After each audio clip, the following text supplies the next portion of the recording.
Bonjour à toutes, bonjour à tous, bienvenue sur la page Facebook de Droit et Liberté DL. Donc nous allons attendre que vous puissiez vous loguer les amis, dans le cadre du JT de 18h30, donc ce lundi, le lundi 15 mai 2022. Donc nous avons des nouvelles à vous indiquer, à vous annoncer avec des croisements d'informations. Et donc nous allons attendre que vous puissiez un maximum vous loguer, donc n'hésitez pas aussi à partager un maximum ces vidéos d'information en tant que telles. Alors, tout d'abord, je voulais indiquer 3 points de considération avant de commencer les actualités. Premièrement, une conférence est organisée ce samedi 21 mai à 14h à Bruxelles, une conférence portant sur la vaccination obligatoire du personnel soignant, mais également les perspectives politiques d'une vaccination obligatoire généralisée.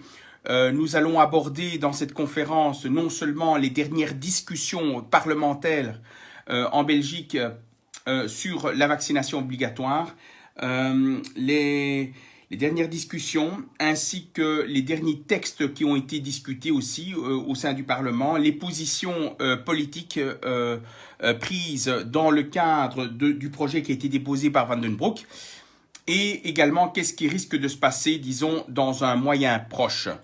Ça, c'est une première chose. Ensuite, nous aborderons aussi, lors de cette conférence du 21 mai, donc c'est-à-dire ce samedi à 14h, également différents types d'actions judiciaires dans le cadre de la vaccination en général, en tant que telle. Et enfin, nous répondrons à toutes les questions juridiques liées, bien évidemment, à la problématique de la vaccination et ses conséquences directes ou indirectes. Donc, n'hésitez pas à vous inscrire à la conférence de ce samedi 21 mai à 14h. Je mettrai un lien sur la vidéo à la fin du JT.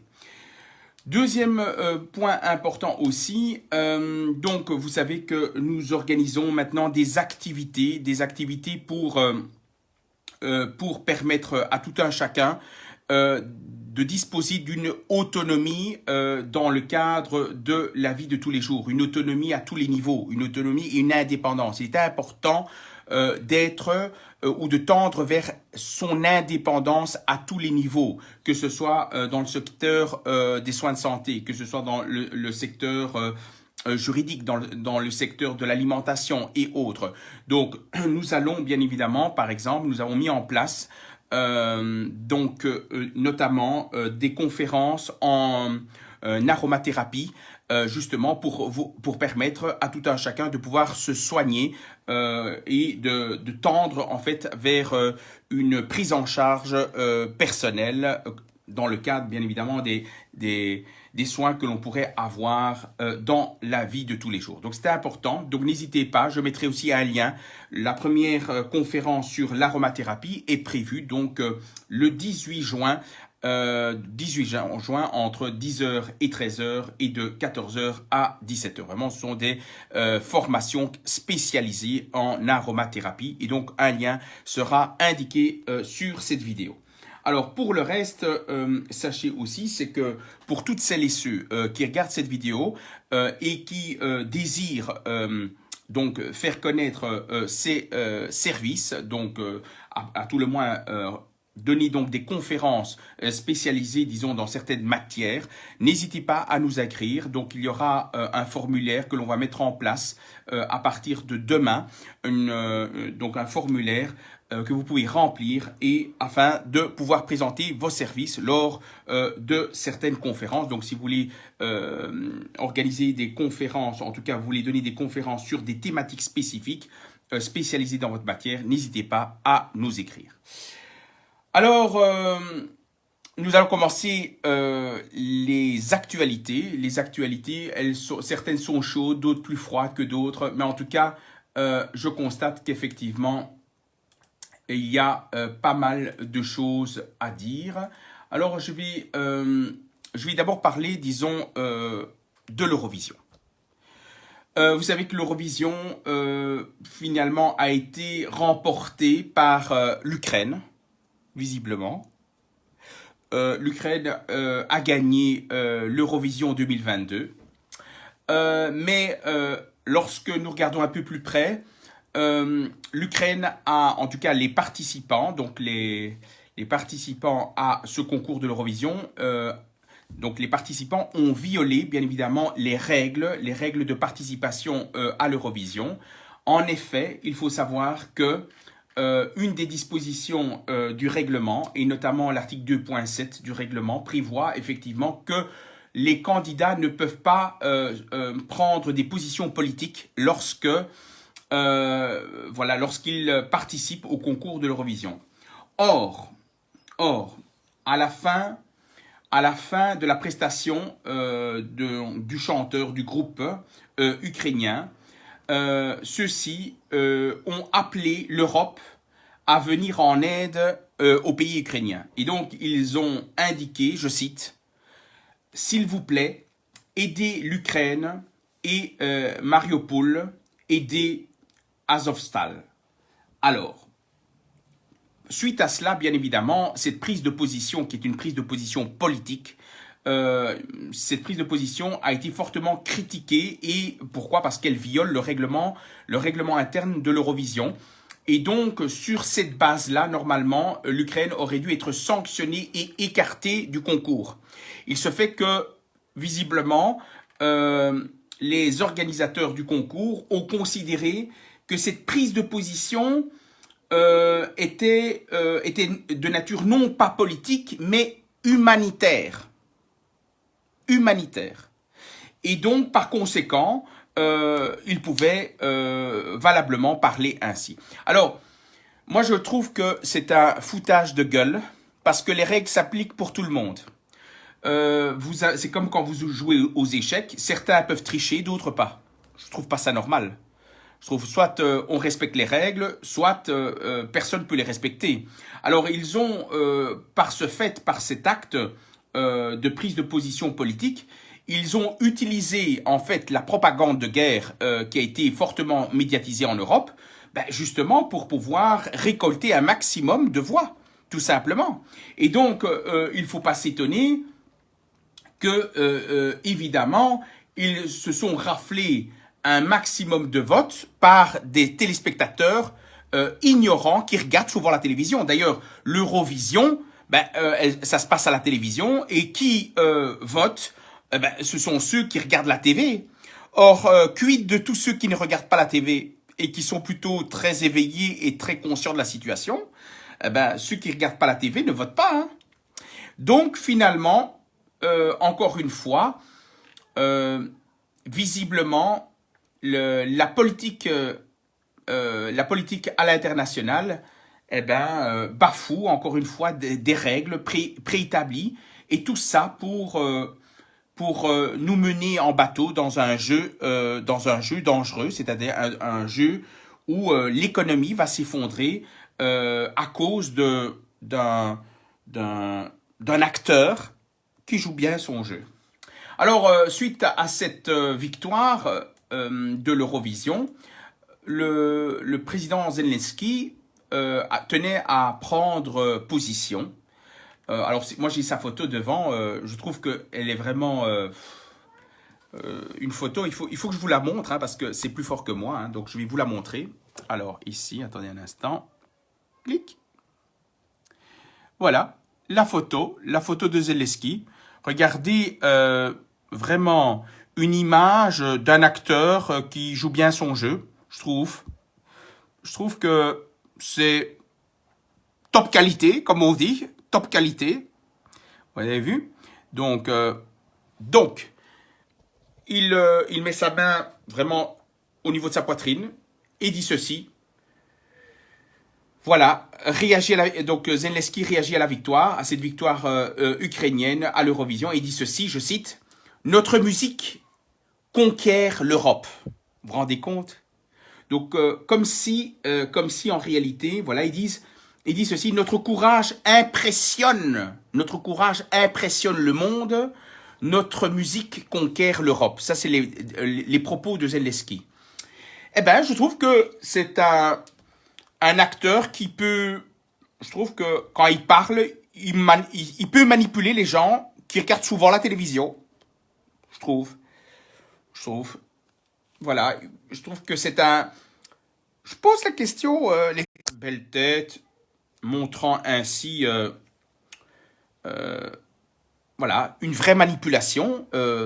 Voilà, c'est de la manipulation, une communication qui vise à manipuler les petits esprits pour orienter les positions européennes dans l'effondrement économique de chaque État membre de l'Union européenne, tout simplement, et pour relancer l'économie par le financement des citoyens par le biais de l'augmentation des prix, tout simplement. Donc c'est vraiment une manipulation, on nous vide nos poches grâce à Zelensky, qui compte vraiment mettre en place donc cette plateforme de dons pour vraiment dans le monde entier. Et les gens vont payer, hein, les amis, les gens vont payer. Ils croient en tout ça. Ils croient aux politiciens. Ils croient aux politiciens. Moi, je me pose la question, j'arrive pas à comprendre comment ça se fait que certains peuvent croire encore à toutes ces conneries.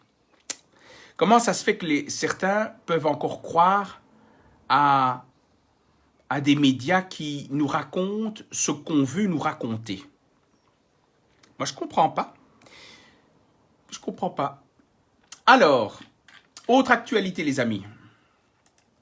Alors, dans l'ordre, le nucléaire, l'énergie nucléaire. Visiblement, il y a une prise de position différente dans l'utilisation du nucléaire. Pourquoi? Parce que maintenant, on nous dit dans une prise de position d'experts, publiée dans un journal international, on nous dit que le nucléaire, finalement, ne comporte pas... donc, voilà, il dit ceci, voilà, il n'est pas contestable que cette source d'énergie soit pilotable, faiblement carbonée, peu consommatrice de matières premières et qu'elle dispose d'autres sources d'atouts nombreux. Et alors, on l'idolâtre en disant qu'effectivement, c'est une source pas très polluante, carbone 14, pas très polluant, et donc il faut pouvoir la préserver en tant que telle. Donc, je constate que maintenant, les médias, mainstream notamment, et les politiciens tentent à nous dire que maintenant, le nucléaire, c'est bien. Donc, avant, c'était pas bien. Maintenant, c'est bien. Et qu'il faut garder le nucléaire. Donc, vous voyez comme quoi. Pourquoi? Parce qu'ils n'ont pas le choix. Parce qu'ils n'ont pas le choix. Le nucléaire, évidemment, nous avons des centrales nucléaires qui nous produisent de l'électricité et qu'on puisse disposer d'une autonomie. Une autonomie en termes d'énergie. Pourquoi doit-on nous appauvrir en termes d'infrastructures? Qui sont ces politiciens qui ont voulu qu'on ferme les centrales nucléaires pour être à genoux par rapport à ce qui se passe au niveau international? Ce sont les écolos. Les écolos, les amis, ils sont top qualité, les écolos. Bientôt, on prendra la couleur de la terre. Oui, grâce aux écologistes. Bravo les écolos. Vous êtes prêts pour être plantés? Eh oui, les amis. D'ailleurs, c'est la bonne saison, là. Maintenant, vous devez planter les graines. Oui.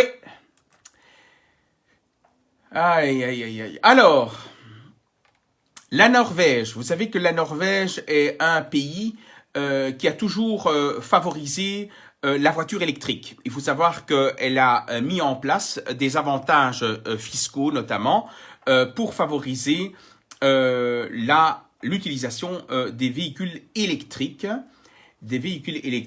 et des avantages divers, hein, dont notamment des avantages fiscaux divers, comme par exemple des ristournes fiscales, la suppression de la TVA lors de l'achat d'un véhicule électrique, le parking gratuit, vous vous rendez compte, un parking gratuit parce que vous avez un véhicule électrique, ou tout simplement les voies réservées aux bus, eh ben, les voitures électriques peuvent utiliser les voies des bus. Par contre, ceux qui utilisent encore le diesel, eux doivent rouler sur une autre bande. Un truc de fou. Un truc de fou.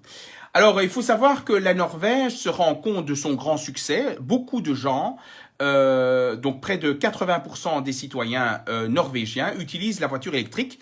Et il faut savoir que ce grand succès se retourne comme un boomerang sur les visages des politiciens norvégiens. Parce qu'en réalité, et là, on apprend les choses, on commence à apprendre la vérité, et je vais y venir avec un texte européen.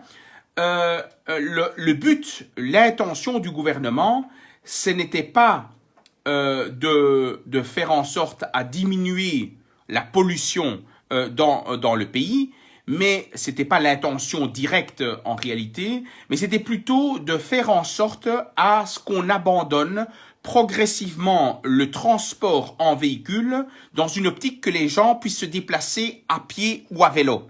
Donc en substance, ce que je veux dire, c'est que on nous a présenté, en tout cas en Norvège, mais aussi en Belgique, et je vais expliquer pourquoi, on nous a présenté la voiture électrique comme étant la solution pour une écologie, etc., etc. Le but était en réalité de mettre à la poubelle notamment les voitures diesel, comme ça vous les mettez out, et progressivement vous déplacez en vélo et à pied.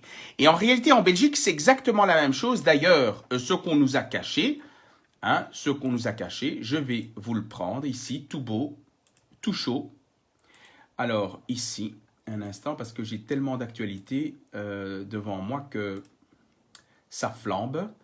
Alors, un instant. Bon, voilà. Alors, il faut savoir en réalité que le Parlement européen a validé récemment, en mai 2022, a validé, écoutez bien les amis, écoutez bien, a validé l'interdiction du moteur thermique pour 2035. Donc, le moteur thermique, ça signifie tout simplement le diesel et l'essence, tout simplement. Et donc par conséquent, donc à partir de 2035, sur tout l'espace européen, il sera interdit de rouler soit à l'essence, soit au diesel. Donc, tout le monde à l'électrique. Mais en fait, l'objectif de l'électrique, c'était justement de les basculer progressivement vers un trou à merde, à savoir très simplement, excusez-moi l'expression, hein, pour ceux qui n'aiment pas la marée noire puante, hein, eh ben, en fait, c'est un piège qui vise à fermer progressivement l'entonnoir quant à l'utilisation des véhicules. Des véhicules basés sur l'énergie fossile, donc à savoir l'essence et le diesel. Donc, ça signifie tout simplement que si vous avez l'intention d'acheter un véhicule, que ce soit diesel ou que ce soit essence, un véhicule neuf, ça ne sert plus à rien. Parce qu'à partir de 2035, vous ne pourrez plus circuler. On va vous demander de circuler soit à pied, soit à vélo. Et ça, c'est l'Europe. Alors, il faut savoir que cette interdiction, la date limite avait été fixée, il faut savoir, en 2040. Mais visiblement, l'Europe veut aller encore plus vite, veut justement mettre dehors tous les véhicules qui sont dans la circulation, parce qu'il faut générer d'autres dépenses, il faut vider les poches des épargnants, hein, il faut les vider, hein, les poches des épargnants. Ben, comment? Ben, justement, en déclassant, juridiquement parlant, tous les véhicules avec énergie fossile, avec moteur thermique, justement pour que vous puissiez vous orienter vers d'autres dépenses encore plus grandes. Donc voilà les amis, donc ça sert à rien d'acheter d'autres nouvelles voitures parce qu'en 2035, dans 10-12 ans, ben, vous pouvez plus circuler, en gros. Voilà, comme ça vous le savez. Ça, c'est malheureux, c'est vraiment regrettable. On nous parle de technologie d'innovation et puis après, on nous a interdit d'utiliser cela pour arriver, à l'ère du vélo. Donc, du vélo à 2 roues. Malheureux et tout ça. Malheureux. Alors, autre information. Alors, une information qui est bonne et qui est extrapolée par rapport au vaccin Covid-19. Il faut savoir qu'une fillette en France est née d'une malformation liée à l'utilisation d'un médicament contre l'épilepsie. Et il faut savoir que récemment, donc en mai 2022, Sanofi a été condamné par la justice française pour manque d'informations sur la notice. Effectivement, la maman donc avait utilisé pendant pas mal d'années le dépakine, pardon, un médicament contre l'épilepsie et l'avait utilisé pendant des années. Un beau jour, elle est tombée enceinte et là a continué à l'utiliser car il n'y avait pas de contre-indication quant à son utilisation. Et donc, ce qui s'est passé, c'est que l'enfant a eu des malformations et ils se sont rendus compte, la famille, la maman s'est rendue compte que les malformations de sa fille étaient liées en fait à l'utilisation de ce médicament. Et donc, ce qui s'est passé, c'est qu'ils ont été en justice et la justice lui a donné raison. Elle lui a donné raison car selon la justice, le laboratoire savait savait la contre-indication par rapport à l'utilisation de ce médicament et donc devait l'indiquer dans la notice d'utilisation. Ce qu'elle n'a pas fait. Et donc, en raison de ce manque de transparence, la société a été condamnée à payer près de 450 000 euros à la famille pour indemniser le préjudice subi par sa fille. Donc, en quoi c'est une information importante? C'est que tout simplement, le vaccin Covid-19 est aussi un médicament. C'est aussi un médicament. Et donc, c'est pour ça que Droit et Liberté a proposé, notamment comme action judiciaire, d'exercer une action en responsabilité civile. Donc, c'est la même action qui a été faite en France, une action en responsabilité civile contre les effets secondaires liés au vaccin Covid-19. Et donc, si on arrive à démontrer effectivement le lien causal entre la vaccination Covid-19 d'un côté et le préjudice subi, eh ben, on pourra raisonnablement penser que le vaccin n'est pas sûr et que donc, bien évidemment, le principe de précaution doit s'appliquer. Donc, c'est pour ça qu'il est important que nous puissions diligenter cette procédure et nous comptons sur vous pour soutenir cette action judiciaire. Alors, autre information, une information intéressante, toujours dans le cadre du nucléaire. Voyez-vous, maintenant, tous les effets positifs du nucléaire ressortent à la surface pour dire qu'il y a toujours à boire et à manger. Qu'est-ce que les politiciens belges raconteraient pas pour nous orienter vers un sens qu'ils désirent eux-mêmes. Alors, il y a une société, donc en tout cas des chercheurs de l'université de Bristol, ont travaillé pendant près de 2 ans sur le recyclage des déchets nucléaires, en l'occurrence le carbone 14. Ces déchets nucléaires pourraient être transformés par un système technique, pourraient être transformés en batteries ultra endurantes. Et donc en substance, on pourrait utiliser les déchets nucléaires pour réaliser donc des batteries permettant d'alimenter des objets à très faible consommation d'énergie, et ce pour une durée de vie très importante, à savoir 10 000 ans. Donc Bon, si on arrive à vivre jusque 10 000 ans, c'est déjà c'est extraordinaire. Mais donc, des batteries qui peuvent vivre très très longtemps. Alors, c'est une véritable avancée. Et donc, maintenant, dans quel cadre ils vont l'utiliser? Qu'est-ce que ça va coûter? Donc, et la mise en œuvre. Et donc, on verra comment les choses vont se passer. Les Américains se sont empoignés pour pouvoir s'orienter aussi dans cette voie-là. Une voie juteuse pour, malheureusement, voilà, se faire donc du blé voilà, et à quel prix vont être vendues ces batteries, bien plus cher que la moyenne des batteries.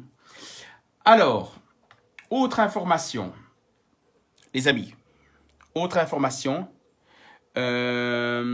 donc, l'Union européenne, sensibilisée par la guerre en Ukraine, visiblement, ils sont vraiment sensibles, comme les organisateurs de l'Eurovision, très sensibles, parce que le discours du président Zelensky n'est pas un discours politique, mais un discours humanitaire. Des paroles vraiment proches d'un bel acteur, je trouve. Bel acteur. Moi, il faudrait qu'il joue un deuxième film, je trouve. Parce que ça aurait beaucoup de succès. Près des citoyens qui aiment bien la télévision, je trouve. Oui, ça fonctionnerait très bien. Alors, l'Union européenne va fournir encore, écoutez bien, va fournir une nouvelle aide militaire à concurrence d'une valeur de 500 millions d'euros à l'Ukraine. 500 millions d'euros à l'Ukraine. Donc, rendez-vous compte, 500 millions, voilà, il faut savoir que le financement de l'Union européenne pour soutenir les efforts militaires ukrainiens sera ainsi porté au total depuis le 24 février, jusque maintenant, on va dire jusqu'au 20 mai, 24 février, donc on va dire mars, avril, mai, on va dire en 3 mois de temps, l'Union européenne a dépensé 2 milliards d'euros. 2 milliards d'euros, sans consulter les citoyens. Moi, 2 milliards, même pour les pays qui sont vraiment presque en faillite, continue à payer, hein. Continue à payer. Bravo, hein. Bravo, les politiciens. Top qualité, les amis, top qualité. Ils vont nous vider complètement, comme un poulet. Hein, comme un poulet, vous voyez, les poulets, c'est malheureux, hein. Les poulets, on leur coupe la tête et on les retourne et on fait pisser le sang, hein. C'est malheureux tout ça, hein. Voilà, on nous fait pisser du sang, grâce aux politiciens belges. Et quand je pense qu'il y a bon nombre de citoyens qui sont en train de crever la dalle, mais vous ne pouvez pas vous imaginer, hein. Vous ne pouvez pas vous imaginer combien de citoyens sont dans des difficultés financières incroyables. Certains vont même jusqu'à se suicider. Pourquoi? Parce qu'ils n'ont pas d'argent. Parce qu'ils ne savent pas joindre les deux bouts. Et les politiciens belges, visiblement, ce qui est important et prioritaire, c'est la solidarité collective pour envoyer des armes là-bas en Ukraine. Vraiment. Je trouve qu'ils sont cohérents, les politiciens belges. Vraiment cohérents. Et français aussi, hein, parce que là, ils se donnent la main. En France, c'est le centre de pilotage. Oui, centre de pilotage, les amis. Aïe, aïe, aïe, aïe, aïe, aïe. Donc, voilà, on va débourser encore 500 millions. Hein. Quelles sont les taxes qui vont être imposées? Ben, écoutons la suite des événements. Alors, une information intéressante pour vous montrer que même le Conseil de déontologie journalistique joue aussi à fleur de peau sur sur les risques. Voilà, ils jouent à fleur de peau, hein.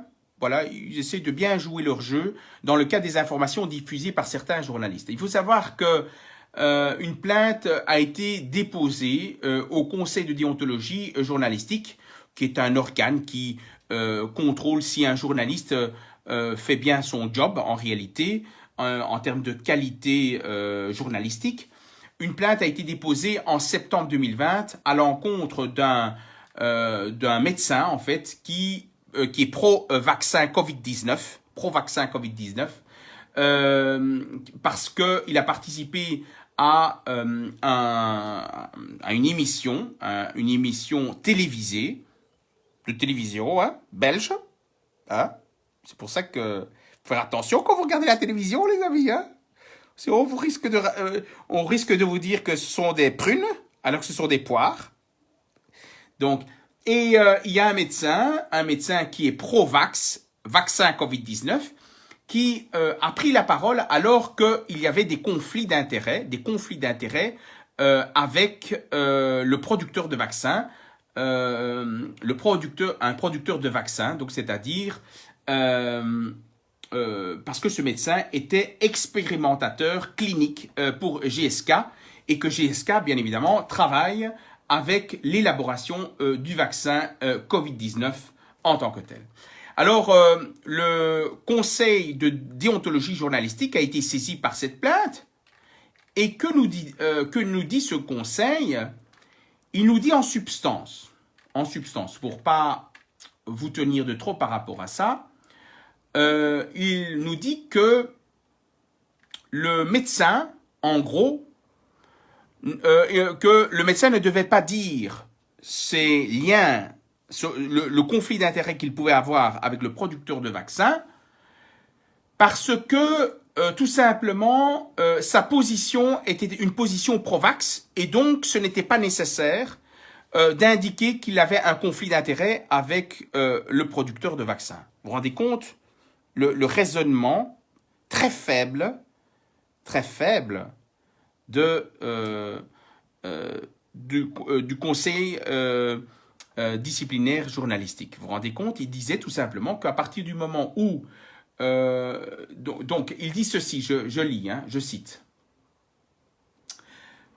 Il a considéré, le conseil de discipline journalistique a considéré que la plainte n'est pas fondée parce que il argue que mentionner le potentiel conflit d'intérêts du médecin qui se prononçait en faveur du vaccin ne constituait pas en contexte l'omission d'une information essentielle.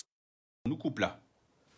Alors, une telle information n'était en effet pas indispensable dès lors qu'elle concernait une personne qui s'exprimait à l'évidence sous l'étiquette partisan du vaccin Covid-19. Donc, à partir du moment où un médecin, rendez-vous compte le raisonnement, à partir du moment où un médecin pro-vax s'affiche comme étant pro-vax, n'a pas besoin de divulguer le conflit d'intérêts lorsqu'il parle du vaccin parce qu'il est pro-vax. Donc vraiment, un raisonnement qui vaut moins que zéro parce que très simplement, il faut savoir qu'en France, l'ordre, la chambre disciplinaire des médecins en France, dans un cas similaire, avait sanctionné un médecin qui n'avait pas déclaré ses liens d'intérêt avec une entreprise pharmaceutique. Et donc, ce que je veux dire par là, c'est que d'un point de vue journalistique, ça n'a pas été sanctionné. Maintenant, je tiens quand même à préciser. Et j'invite celle qui a déposé une plainte devant le conseil de discipline journalistique, que la plainte, il ne faut pas la déposer là.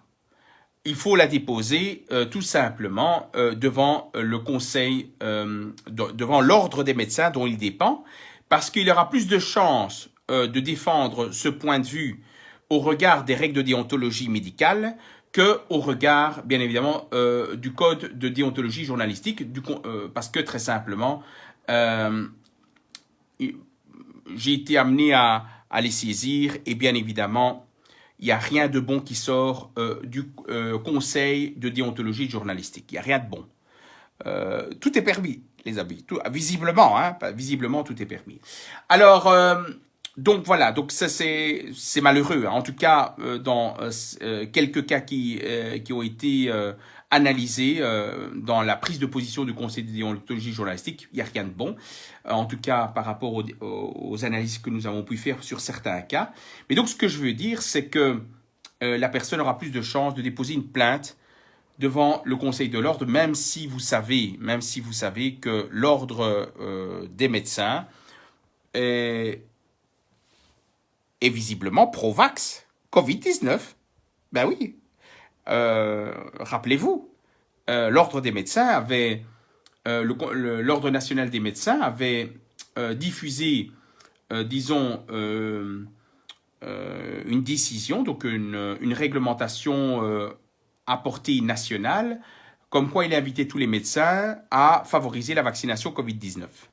Donc, c'est vrai que sous cet angle-là, on ne peut pas trop espérer grand-chose d'eux, même si certaines dispositions du code de déontologie sont exploitables en tant que telles. Alors, autre information intéressante, l'Inde. L'Inde interdit maintenant les exportations de son blé. Donc le G7 s'alarme justement d'une aggravation de la crise. En effet, ce samedi qui vient de passer, l'Inde a annoncé l'interdiction d'exporter son blé face bien évidemment à une baisse de production de son blé en Inde, due notamment à des vagues d'extrême chaleur. Et donc une décision prise par les autorités indiennes qui ont un impact sérieux sur le reste des pays au niveau mondial, vu que l'Inde est le deuxième producteur de blé dans le monde. Et donc cette interdiction d'exportation de son blé a fait rougir des politiciens européens, vu qu'elle ne fera que renforcer l'augmentation encore et davantage du prix du blé en tant que tel. Donc c'est pour ça que ce n'est pas une bonne nouvelle en tant que tel. Donc les prix vont augmenter et je pense que il n'y aura pas que l'Inde qui va jouer dans la danse, mais également la Chine. Vous allez vous en rendre compte. Alors, il faut savoir que des mesures ont été prises par la Chambre des représentants jeudi passé. Et une des mesures prises, tenez-vous bien les amis, quand les politiciens ça les arrange, hein, ils votent tout, vraiment. Tenez-vous bien, il ne sera plus nécessaire maintenant de disposer du CEB, donc vous voyez le certificat d'études de base hein, pour les primaires, plus de diplôme primaire, il ne sera plus nécessaire de disposer du CEB pour s'engager comme volontaire à l'armée. Plus besoin. Donc, pour celles et ceux qui n'ont pas de diplôme, vous pouvez aller au front maintenant. Vous pouvez vous engager dans l'armée, voilà, volontairement, pour soutenir les décisions des politiciens belges, les amis. Vous vous rendez compte? Pour vous lancer au casse-pipe, dans le casse-pipe. Moi, je trouve que les politiciens belges, je trouve qu'ils devraient montrer l'exemple, je trouve. Je trouve qu'ils devraient montrer l'exemple. D'abord, il faudra vérifier parmi les politiciens ceux qui ont le CEB et ceux qui ne l'ont pas. D'accord? Il faut d'abord vérifier ça. Il faudrait demander, je ne sais pas, les amis, Van den Broek, est-ce qu'il a des diplômes, lui? Je ne sais pas. Honnêtement, je dois me renseigner. Je ne sais pas s'il a son CEB. Je ne sais pas. Je l'ignore. Je vais peut-être l'appeler, les amis. Je vais peut-être appeler Monsieur Van den Broek pour voir un peu s'il est prêt à se lancer dans, hein, après les élections 2024, si il perd son poste, s'il n'a plus de job, s'il est prêt à se lancer volontairement dans l'armée. Hein. Bon, ben c'est bien pour lui, hein, donc, mais voilà. Donc c'est important. Donc une mesure vraiment bien annoncée par Van den Broek, qui invite les gens à aller au casse-pipe, en gros. Bien, c'est beau. Moi, je trouve que les politiques... Mais moi, il m'inspire confiance, hein, Van den Broek, je trouve. Je trouve qu'il a toujours une belle cravate. Là. Regardez, moi j'ai la photo ici devant, comme ça. Vraiment une belle cravate là. Moi, c'est vrai que depuis un petit temps, je n'ai plus de cravate. Je préfère à l'air libre, les amis, à l'air libre. Mais les politiciens, ils aiment bien les cravates. Hein. C'est vrai que ça fait sérieux. C'est vrai. C'est vrai qu'ils sont sérieux, les politiciens belges, avec une cravate. Oui. Ça donne toute la brillance du travail presté, je trouve. Ça dénote qu'ils sont responsables et qu'ils représentent bien les citoyens, je trouve. Oui, oui, oui, oui, oui. Ils sont beaux, hein. Beaux. Il suffit de regarder dans la mare. Il suffit de regarder dans la mare, les amis. On voit des canards, on voit des poissons, et on voit les politiciens belges. Mais oui, moi j'adore. Vous voyez, moi j'adore les petits lacs. Les lacs.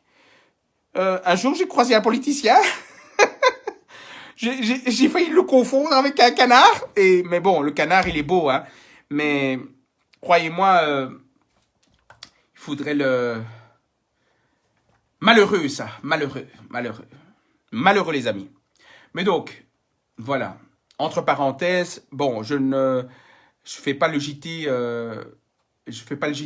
en pleine nature parce que bon, c'est vrai que c'est pas toujours adapté aux pentes parce que je dois parfois arpenter et arpenter, c'est pas toujours facile. Hein. Alors, autre information. Cette fois-ci, du Conseil des ministres. Aussi une belle décision politique du Premier ministre De Croo. Ah.